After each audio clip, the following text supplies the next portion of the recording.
QuaranJazz. Listen while you're home.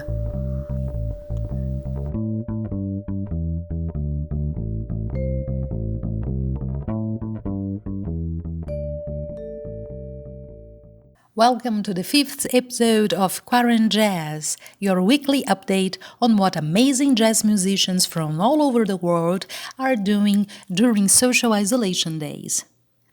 I'm Geisa Fernandes, singer-songwriter and music researcher from Rio de Janeiro, Brazil, and this podcast has been created for being a meeting point.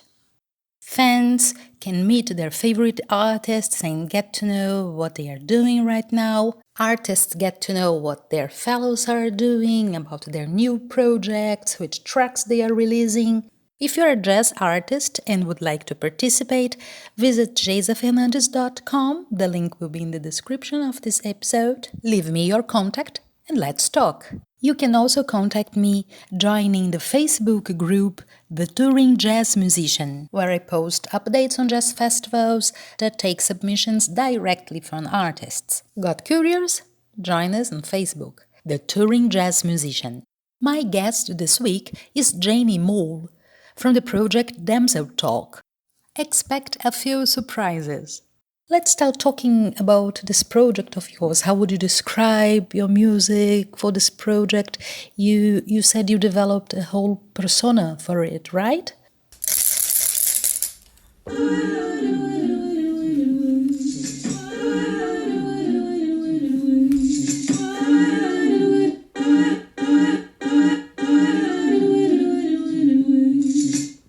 Hello. I was just messing about with a loop station there, and I thought I'd start the interview with a bit of sound. So my name is Jenny Moule, but my sort of artistic name, the name of the project is Damsel Talk. My music uses a lot of spoken language. I love words, and I often drop into accents and characters come out on stage.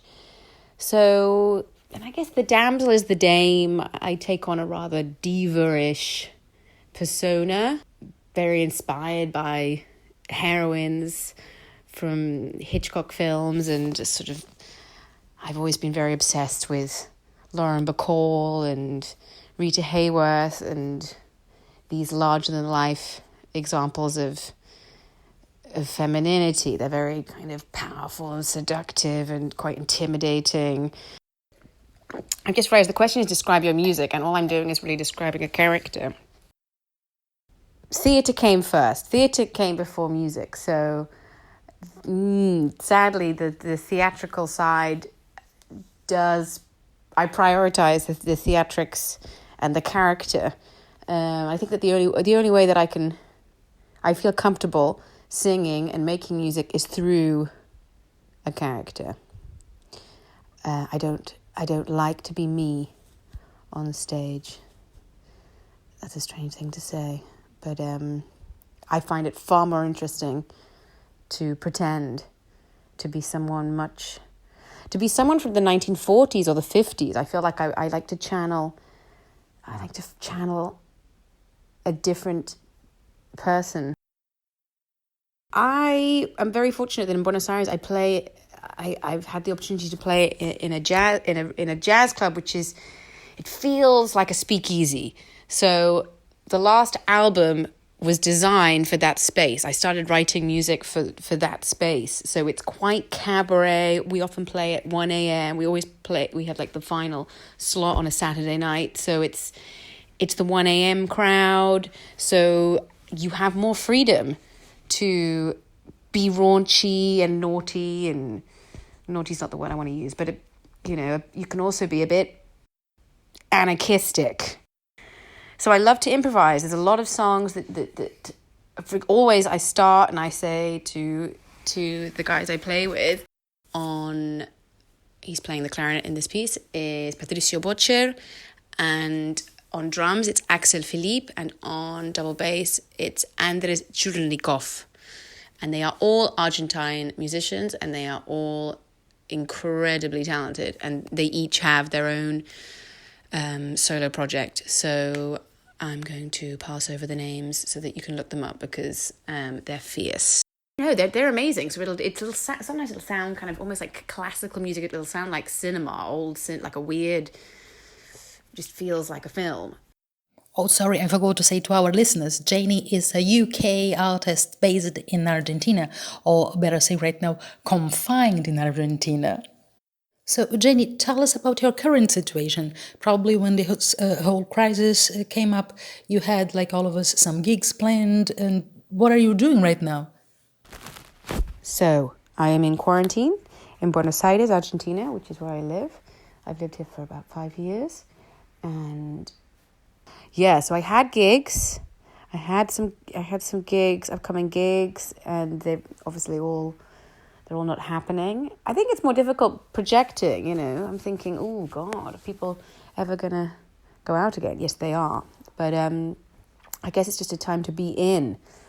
I'm playing around with this loop station, which you heard earlier, which I never normally get to, play with. So, and I have an oboe here, which I used to play when I was 13 or 14. And I started again a few months ago, just like, let's bring it back. Although it sounds horrendous, but now at least I have the time to kind of give it a go, which is painful for the neighbours. And I have a lot of instruments, which I never really give any time to. I have a charango, which is the sort of cosmic godfather to the ukulele of Argentina. It's really the most magical. Hold on, I have it here. Let me just play a few strings. And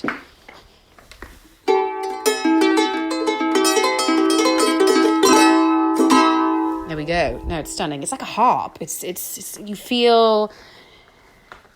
It feels I don't know, like an Asian harp sometimes. At least this is good because it gives you time to kind of read books, experiment, play without the pressure of, okay, this is the set list, we need to work on these songs. Work on your sound. I think that is really positive. Like, just everyone is on pause, and you can I don't know, write a script or make a puppet, or I'm weirdly today just playing around with plastic bottles and some objects I found in the kitchen as percussion. But just play without the pressure of, this is the performance, the gig, because there are no gigs. They've just vanished. So, and we don't know when people will be able to go back. So just be happy with you making sound and being back with your instrument. So I think in some ways that's very valuable, that people are sort of looking into a mirror, aren't they, during this time? Or banging your head against a wall, either of those.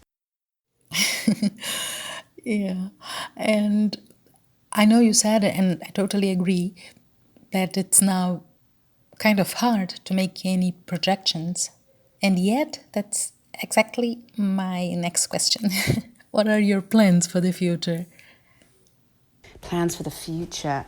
I have one gig in France, which came out of nowhere, in a theatre, which is really, I was like, wow, this is exciting. And I have no idea how to make a tour happen. So before the crisis, the corona epidemic, I started sending emails, but I don't know if I'm writing the right kind of email. I don't know. It's hard. I think it's really hard trying to get gigs, or I'm finding it so. So I just need to knuckle down and try to create a little tour around that date. That's what I'm planning, and that's December is the date.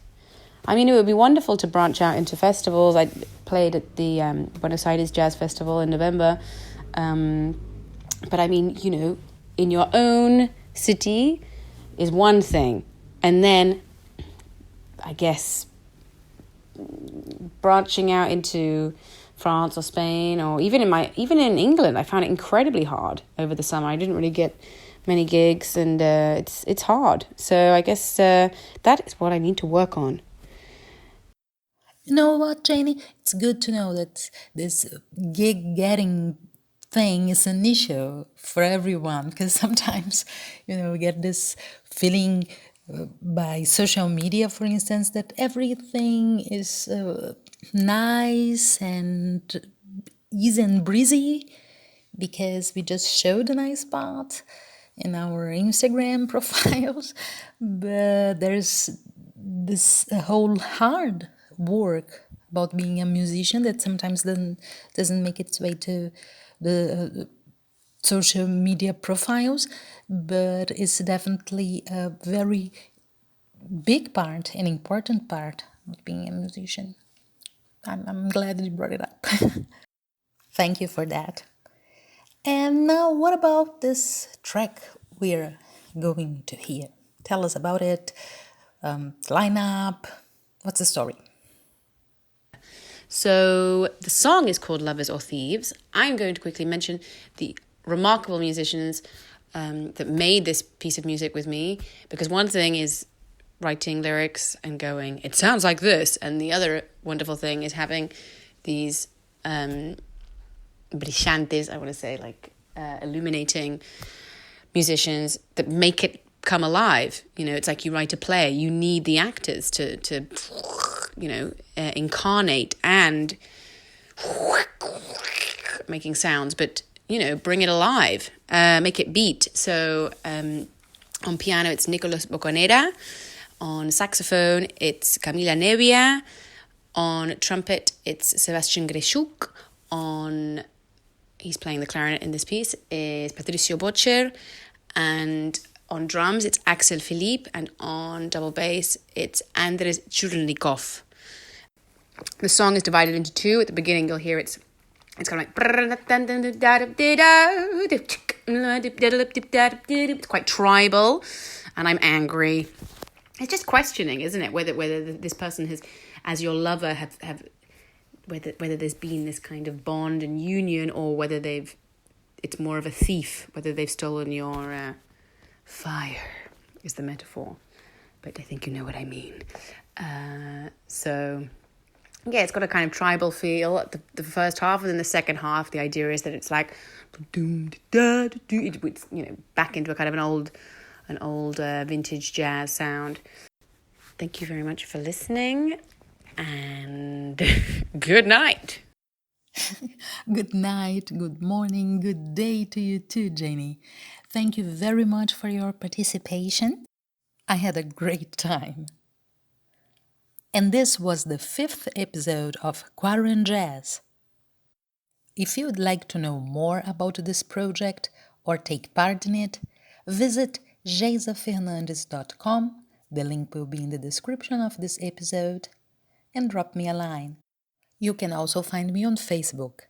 Join the group The Touring Jazz Musician and get updates on jazz festivals worldwide with open submission processes. Thank you very much for listening. And now, ladies and gents, lovers or thieves? Lover, one who loves another. Thief, one who steals fire.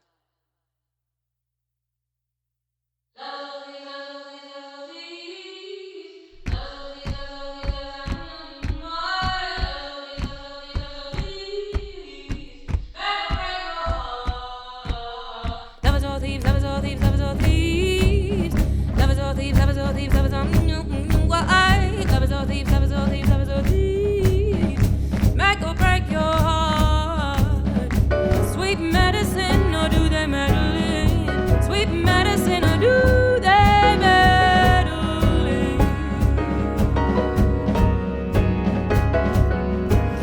Take you higher, but suddenly it stops. You are trapped. The spell is gone.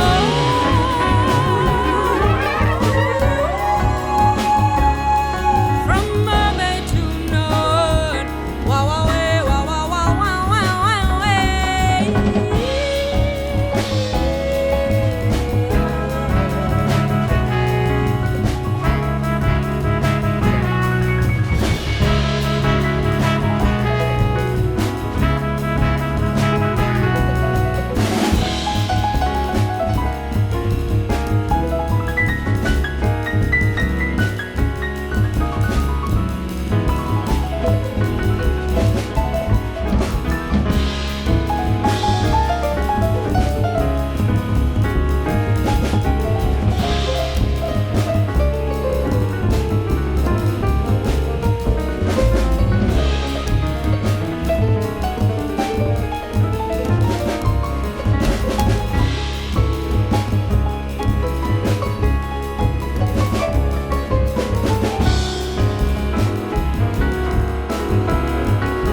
QuaranJazz. Listen while you're home. QuaranJazz, a podcast by Geisa Fernandes.